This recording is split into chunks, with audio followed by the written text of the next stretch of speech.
In Project Zomboid, you start off as an ill-prepared regular Joe with a single purpose: to survive as long as possible. Now in this video, we turned that premise on its head.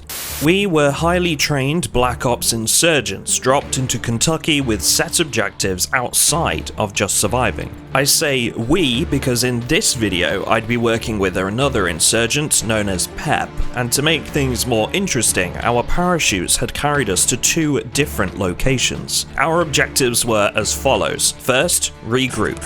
Second, acquire a means of transportation. We'd be given intel that a small military roadblock nearby to our drop zone would have what we needed. Third, get to a top secret safe house in Valley Station to rearm and acquire a briefcase thought to contain a sample of the substance responsible for the Nox event. Our final objective was to secure exfil in the form of a military frigate docked just east of West Point. Radio contact had been lost with the frigate and heavy resistance was to be expected, but with a no-fly zone in effect, it was our only hope of escape from the area. Agents, your mission is to locate and extract the objective, which is believed to be somewhere in the vicinity of Valley Station.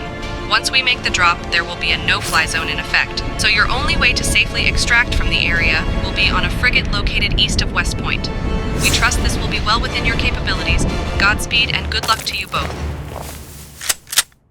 Our journey begins on the outskirts of Louisville, this being the closest the wind would carry our parachutes. I had landed to the east of the city just outside a housing project, left incomplete thanks to most of the proposed buyers suffering the inconvenience of death and then undeath. Needless to say, they made it known that they weren't too happy with my presence. Pep had landed to my south, close to a small military checkpoint. It was going to be a bit of a walk for me, but it certainly could have been worse. It was a bit quieter on his end, and he had the opportunity to commandeer supplies left by the fleeing military forces meant to contain the outbreak. I decided my best course of action was to follow the tree line, staying clear of built-up areas as best I could, in the hopes of covering more ground unimpeded by hostiles. After all, in this scenario, we had both been sent in with the necessary supplies to complete our mission, including rations, water, and a map of the area. We weren't going to need loot anytime soon, meaning we could stay focused on our objectives. It was, however, taking longer than I had first anticipated to get to Pep, and as much as I had set out to avoid urban areas, the tree line was far too close to allow me any room to maneuver, unless I wanted to push through trees and risk one of the zombies getting the jump on me. I had to take regular breaks, even for my highly trained character with more than one boost to their fitness. This was proving to be a bit of a slog. I did my best to avoid large bouts of combat, and instead clambered through windows, over fences, and down alleyways between houses to cut off the Zed's line of sight and give myself the best chance of giving them the slip. Despite attracting large congregations of hostiles en route to the objective, I had managed to make it to Pep with only a few on my tail, which we were able to quickly dispatch. Up until this point, we'd avoided using any of our ammunition and were well prepared to go forward. One last look through the checkpoint before we left proved beneficial, giving us a couple of flashlights to use through the coming night. We had landed early in the morning, and by the time I had made it to Pep, we were staring down the sunset. So, first objective complete, but we had a long way to go just yet. The military roadblock where we were told to expect a vehicle was just outside the exclusion zone formed by the military during the initial outbreak, in a futile attempt to keep the virus contained to Louisville. The easiest way for us to get there was to follow the perimeter of the exclusion zone, staying within the fence line to reduce confrontation with the undead. Now, we'd been sent in with basic rations, but during the long walk to our second destination, we were already finding that our water supplies were running low, thanks to the extra time needed to regroup. Time was starting to become a factor, and we had to find this vehicle quickly if we were going to make it to the safe house before dehydration set in. Thankfully, our route of choice proved to be the right one, and we didn't face much resistance along the way. The Zeds we did encounter were easily dispatched of, and we had our first chance to try out the firearms we'd come equipped with for the mission. I was sporting an MP5, which I figured would be a compact choice for the close quarters of the frigate we'd have to board later down the line, with Pep carrying the tried and trusted M16 that he had acquired from the military checkpoint. Now, thanks to the Advanced Trajectory Overhaul mod, our ranged engagements actually required an element of skill. If you're unfamiliar, this mod basically transforms Project Zomboid's vanilla aim system based on character skill level and luck to one that requires you to actually place the crosshair over your target and take into account factors like movement, your character's stance, and of course the skill levels for aiming as normal. It made for a much more satisfying experience overall for a mission that was going to be much more centered around guns. Finally, we reached the point in the fence line where we could head straight south to the military roadblock, and by this time, night had firmly set in and visibility was low. Cutting the fence, we found ourselves immediately set upon by the wandering dead collected along the perimeter. One awkward weapon jam later, we had cleared the immediate threat and were on our way. We took it slow through this section, gradually clearing our way down the road until eventually we got our eyes on what we were looking for. A military Humvee at a makeshift checkpoint with several deceased military personnel guarding the area. Taking them out was thankfully relatively easy, and we were able to check the condition of the vehicle for the journey ahead. About a third of a tank of gas, which was plenty to get us where we were going, and all things considered, it was in pretty good condition. As long as we treated her right, she'd do right by us. We took a few moments to loot the area and plan our next steps before setting off on the next leg of our journey. Our next stop was Valley Station, a small rural community along the bank of the Ohio River, south of Louisville. Thankfully for us, it wasn't too far of a drive from where we had acquired our mode of transport, but it did become apparent quite how much the outbreak had struck Kentucky in this area as we started to get closer to our destination.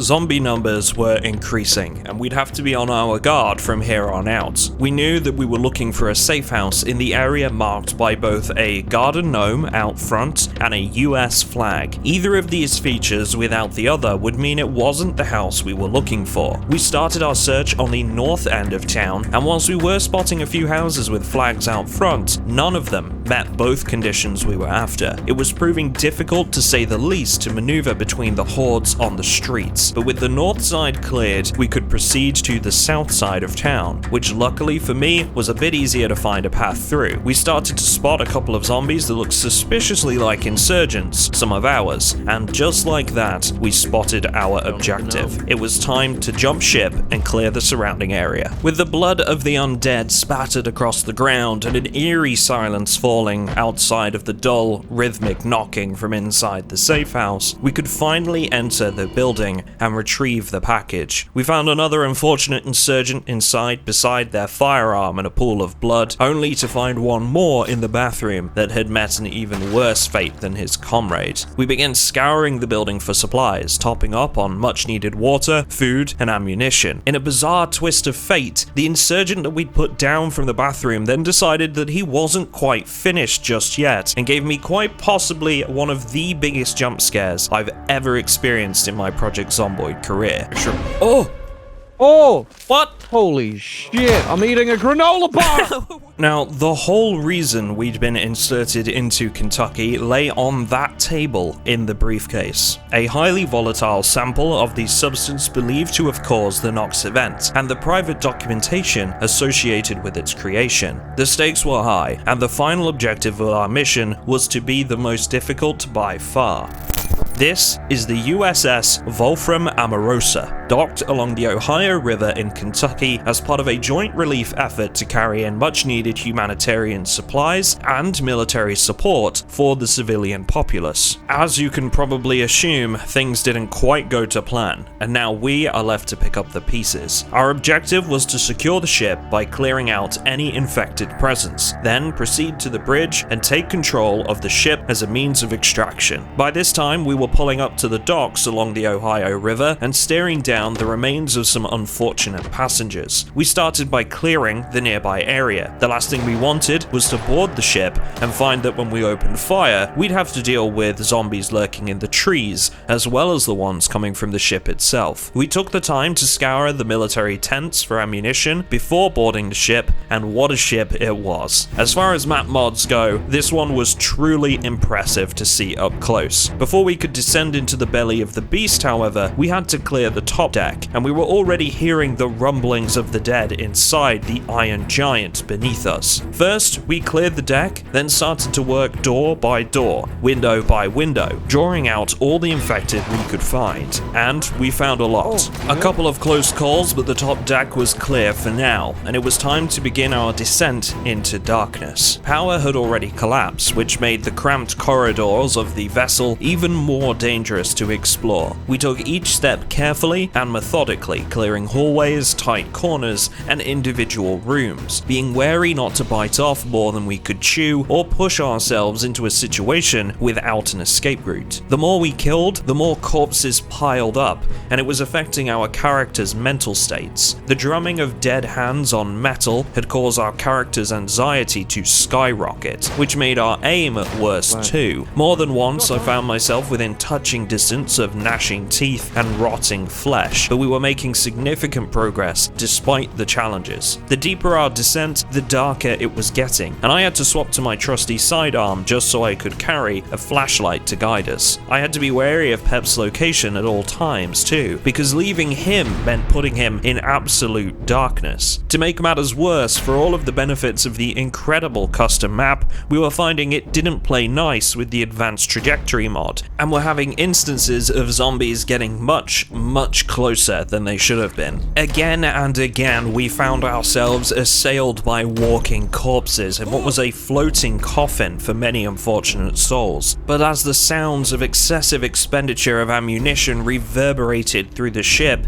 and many introductions to our steel-toed boots, things were finally starting to calm down. We had secured the ship, and all that was left was to head to the bridge to become the captain of our new vessel. We had fulfilled our primary objective, securing the briefcase, and managed to do so without either myself or Pep being wounded or otherwise compromised. Our mission was successful, and perhaps the world could have hope once again that a cure could be found.